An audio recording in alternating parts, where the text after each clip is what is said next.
नमस्कार, आप देख रहे हैं कैपिटल टीवी बिहार। मैं हूं आपके साथ सिस्टेशा। नेपाल में इस वक्त तबाही का मंजर देखने को मिल रहा है। साथ ही नेपाल में आई भीषण बाढ़ ने सिर्फ नेपाल को ही नहीं बल्कि बिहार की चिंता भी बढ़ा दी है। गंडक नदी के बढ़ते जलस्तर को देखते हुए बिहार में हाई अलर्ट है और एनडीआरएफ, एसडीआरएफ की टीमें तैनात की गई हैं। प्रशासन लगातार नदियों और तटबंधों की निगरानी कर रहा है। इस बीच नेता प्रतिपक्ष तेजस्वी यादव ने सरकार को अलर्ट रहने और बाढ़ से निपटने की पूरी तैयारी रखने की सलाह दे दी है। उन्होंने नेपाल की तबाही को बेहद गंभीर बताते हुए स्थायी समाधान की जरूरत पर सवाल उठाए हैं, क्योंकि प्राकृतिक आपदा जब आती है तो कई बार सालों की तैयारी और पूरा मैनेजमेंट चूर चूर कर देती है। तो चलिए जरा विस्तार से जानते हैं कि सरकारी तैयारियां क्या कुछ है और विपक्ष क्या सवाल उठा रहा है।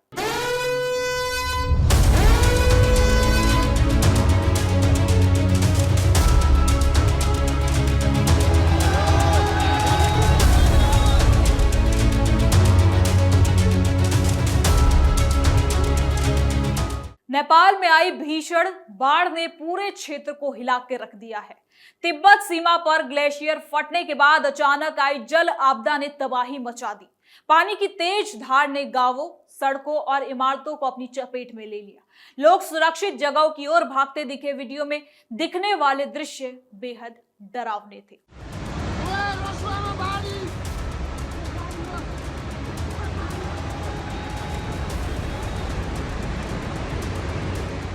ये मंजर इतना भयानक था कि सारी व्यवस्थाएं मिट्टी में मिल गई। प्राकृतिक आपदाएं अक्सर सारे मैनेजमेंट को चूर चूर कर देती है। चाहे कितनी भी तैयारियां हो, अचानक आने वाली ऐसी आपदाएं सिस्टम को चुनौती देती हैं और कई बार उसे ध्वस्त भी कर देती है। नेपाल में हुई तबाही ने यही साबित किया कि सैकड़ों जानें चली गई, कई लोग लापता हो गए और बुनियादी ढांचा तहस नहस हो गया। अब इस त्रासदी का असर बिहार पर भी पड़ने की आशंका बढ़ गई है। गंडक नदी पर प्रभाव पड़ने की चिंता जताई जा रही है। बिहार में कई जगह गंगा का जलस्तर भी बढ़ता दिख रहा है। ऐसे में राजनीतिक दलों के नेताओं ने अपनी अपनी राय देना शुरू कर दिया है। सबसे पहले विपक्ष के नेता तेजस्वी यादव ने इस घटना को बेहद दुखद बताया। उन्होंने कहा कि बुधवार को देखे गए वीडियो में बाढ़ का पानी तेजी से बढ़ रहा था और लोग भाग रहे थे। उन्होंने बिहार सरकार से ये आग्रह किया कि सारी तैयारी पूरी कर लीजिए ताकि बाढ़ की स्थिति में आम लोगों को दिक्कत ना हो। नहीं, बहुत दर्दनाक हादसा जो है वो हुआ है। और कल तो हम लोगों ने जो वीडियो देखा, विजुअल्स जो देखे, जिस हिसाब से बाढ़ आया, लोग भाग रहे हैं, हमको लगता है कि बिहार सरकार को जो है और निगरानी रखने की ज़रूरत है और सब लोगों को सतर्क होने की ज़रूरत है।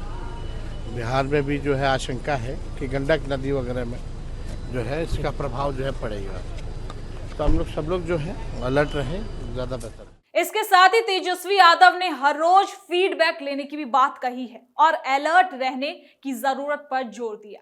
बाढ़ के मुद्दे को अंतर्राष्ट्रीय मुद्दा बताते हुए उन्होंने कहा कि नेपाल में जो तबाही आई है उसको देखते हुए सतर्क रहने की जरूरत है। इसके साथ ही तेजस्वी यादव ने सरकार पर निशाना साधते हुए कहा कि बिहार में 21 साल और केंद्र में 12 साल से भाजपा की सरकार है, फिर भी नेपाल से आने वाले बाढ़ के मुद्दे पर अब तक कोई बैठक क्यों नहीं हुई। हमने देखा नेपाल में थोड़ा सा फ्लड आया है, इसको लेकर के हमने प्रेस रिलीज भी जो है दिया है, सोशल मीडिया पे भी हमने अपनी बात को रखा है। और बिहार में भी जो है कई जगह जल स्तर जो है, चाहे गंगा नदी हो या गंडक, इसका जल स्तर जो है बढ़ता जा रहा है।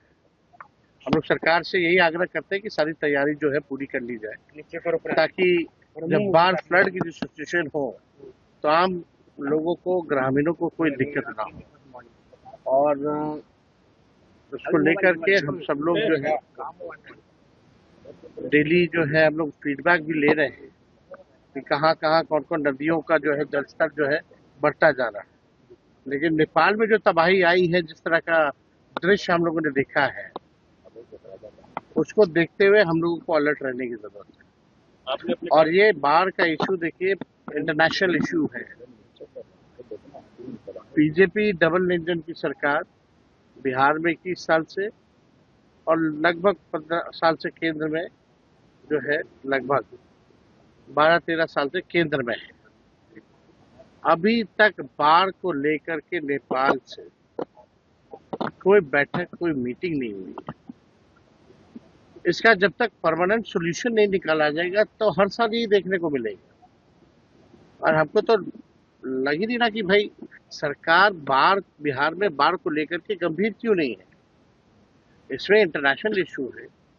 प्रधानमंत्री आते हैं, चुनाव में बकवास बोल के चले जाते हैं, भाषण दे के चले जाते हैं, लेकिन बिहार का जो रियल इशू है, बाढ़ जो है, खासतौर पे कोसी के रेंज का या नॉर्थ बिहार में, इसको लोगों को देखना चाहिए। कम से कम इस पे परमानेंट सॉल्यूशन निकालने की जरूरत है।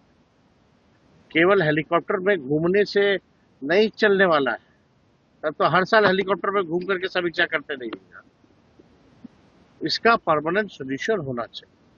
इसके लिए रोड मैप सरकार को, केंद्र सरकार, बिहार सरकार, साथ में नेपाल की सरकार को मिलकर के बनाने की जरूरत है। तेजस्वी जी, लेकिन इसके तहत कोई पहल नहीं हो पाती। तेजस्वी ने सवाल किया कि सरकार बाढ़ को लेकर गंभीर क्यों नहीं है। जब तक स्थायी समाधान नहीं निकल जाता तब तक ये समस्या हर साल दोहराई जाती रहेगी।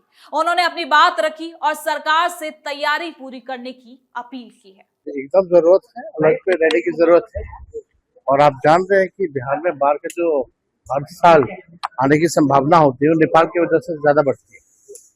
और इसलिए अभी तक जो भी मौजूदा सरकार है, चाहे केंद्र की सरकार हो, लगातार तीसरा टर्म उनका हो रहा हो मोदी जी का, बिहार में लगभग 20 साल से भी ज्यादा उन एनडीए की सरकार है, लेकिन अब तक परमानेंट सॉल्यूशन जो है इन लोगों ने नहीं निकाला है। और इतने सालों बाद भी अब तक एक भी बैठक आप लोगों ने सीरियस बैठक नहीं देखा होगा कि केंद्र सरकार ने नेपाल से या बिहार सरकार से जो है या साथ बैठ करके बैठक कर रहे हो। एक परमानेंट सॉल्यूशन निकालना बहुत जरूरी है। पूरा उत्तर बिहार जो है वो डूब जाता है। इसलिए हम लोग चाहते हैं कि भाई गंभीर होकर के इसको सॉल्यूशन निकाला जाए। तेजस्वी यादव के सारे सवाल जायज है, क्योंकि विपक्ष का सवाल उठाना लोकतंत्र में सही और जरूरी होता है। सरकार की जवाबदेही तय करना विपक्ष का कर्तव्य होता है। बाढ़ जैसी पुरानी समस्या पर स्थायी हल की मांग करना भी जायज है, लेकिन विपक्ष को इस बात का भी ध्यान रखना चाहिए कि सवाल किस समय उठाए जा रहे हैं। जब आपदा का खतरा सिर पर हो और राहत बचाव के प्रयास लगातार चल रहे हो, तब तालमेल और सहयोग ज्यादा महत्वपूर्ण होते हैं। वहीं आलोचना जरूरी है, लेकिन संवेदनशील समय में उसे रचनात्मक तरीके से रखना भी चाहिए, ताकि प्रशासनिक मशीनरी का ध्यान कहीं ना कहीं मुख्य काम से ना भटके। इसके साथ ही सरकार की ओर से भी तैयारियों के बारे में लगातार जानकारी दी जा रही है। खुद सम्राट चौधरी भी वाल्मीकि नगर पहुंचते हैं, जहां उन्होंने सब चीजों का जायजा लिया। अभी जो स्थिति है वो धीरे धीरे समान हो रहा है जी। भगवान का आशीर्वाद है कि इस तरह नेपाल में एक तरह से आपदा आया, ये चिंता का विषय है। सबको चिंता भी करनी पड़ेगी। आदरणीय प्रधानमंत्री जी, आदरणीय गृहमंत्री जी लगातार बिहार की स्थिति को भी देख रहे हैं, उत्तर प्रदेश की भी स्थिति को देख रहे हैं। अब धीरे धीरे चीज़ें समान हो रही है। बारिश हुआ है, उसका कुछ पानी अधिक आ रहा है, लेकिन लगभग 1 लाख क्यूसेक के आसपास का आज पानी डिस्चार्ज हो रहा है। अब धीरे धीरे यहाँ से लेकर पटना तक की स्थिति समान सर, मतलब होनी चाहिए नहीं, खतरा तो अभी तक तो जो स्थिति है अब समान हो रहा है। इंद्र भगवान की कृपा रहेगी तो एकदम समान। जेडीयू प्रदेश अध्यक्ष उमेश सिंह कुशवाहा ने कहा कि ऐसी प्राकृतिक आपदा को रोकना किसी के हाथ में नहीं है। ये तिब्बत से आई है, इसलिए कोई इसे रोक नहीं सकता। सरकार चिंतित है और स्थिति पर नजर भी लगातार रखे हुए है। उन्होंने बताया कि बांधों और जलमार्गों की लगातार निगरानी की जा रही है। हर 24 घंटे में पुराने बांधों समेत जलमार्गों की जांच हो रही है। आम लोगों को ज्यादा चिंता करने की जरूरत नहीं है। जब पानी का स्तर बढ़ेगा तो पता चल जाएगा। सरकार स्थिति पर कड़ी नजर रखे हुए है। अब इसके साथ ही बिहार सरकार में मंत्री रत्नेश सदा ने त्रासदी पर दुख जताया। उन्होंने कहा कि मुख्यमंत्री भी चिंतित है। जहां भी आपदा आती है, मानवता के हित में सहानुभूति के साथ प्रतिक्रिया देनी चाहिए। नेपाल में जानमाल के नुकसान से दुख है। जेडीयू राष्ट्रीय महासचिव श्याम रजक ने इसे चिंताजनक घटना बताया। उन्होंने कहा कि केंद्र सरकार नेपाल के साथ खड़ी है। प्रधानमंत्री ने नेपाल के प्रधानमंत्री से विस्तार से बातचीत की है और भरोसा दिलाया है कि भारत सरकार वहां के लोगों के साथ रहेगी। अब बीजेपी प्रवक्ता आरपी सिंह ने कहा कि सभी की नजरें नेपाल पर टिकी हुई हैं। भारत सरकार हर संभव मदद के लिए बिल्कुल तैयार खड़ी है। भारत की कई हस्तियां भी समर्थन दे रही हैं और मदद पहुंचाने के लिए लगातार तैयार हैं। उम्मीद है कि नेपाल और भारत की सरकारें मिलकर इस संकट से निपट लेंगी। अब प्राकृतिक आपदा का ये भयानक मंजर याद दिलाता है कि मानव निर्मित व्यवस्थाएं कितनी नाजुक होती हैं। बाढ़ का पानी जब उमड़ता है तो बांध, तटबंध, सड़कें और घर सब कुछ तबाह हो जाता है, बह जाता है। प्रबंधन की सारी योजनाएं एक पल में ध्वस्त हो जाती है। नेपाल में हुए हालातों ने यही दिखाया। लोग अपनी जान बचाने के लिए भाग रहे थे। ऐसे समय में पहले से की गई तैयारियां ही काम आती है। बिहार सरकार बांधों और जलमार्गों की नियमित निगरानी कर रही है। गंडक बराज के गेट को खोले जाने जैसी कार्रवाइयां जल स्तर काबू करने के लिए की जाती है। एनडीआरएफ और एसडीआरएफ जैसी टीमें मोर्चे पर तैनात रहती हैं। सीमावर्ती क्षेत्रों में सतर्कता बढ़ाई जाती है। ये कदम जरूरी है, लेकिन प्राकृतिक शक्ति के सामने वो कभी कभी नाकाम भी साबित हो जाती है। साथ ही सरकार बांधों की निगरानी कर रही है, जलमार्गों पर नजर रखे हुए है और लोगों को ये आश्वस्त कर रही है कि केंद्र नेपाल सरकार के साथ खड़ी है, नेपाल के लोगों के साथ खड़ी है। विपक्ष तैयारी और गंभीरता पर जोर दे रहा है। इन सबके बीच आम लोगों की सुरक्षा सबसे ऊपर होनी चाहिए। प्राकृतिक आपदा सारे मैनेजमेंट को चुनौती देती है और कई बार उसे चकनाचूर भी कर देती है। इस भयानक मंजर ने व्यवस्थाओं को मिट्टी में मिला दिया। अब सतर्कता, निगरानी और सामूहिक प्रयास ही रास्ता है। बिहार सरकार की तैयारियां और विपक्ष के सवाल दोनों मौजूदा स्थिति का हिस्सा है। समय रहते सही कदम उठाकर नुकसान को भी कहीं ना कहीं कम किया जा सकता है। तो फिलहाल के लिए इस खबर में इतना ही। देखते रहिए कैपिटल टीवी बिहार।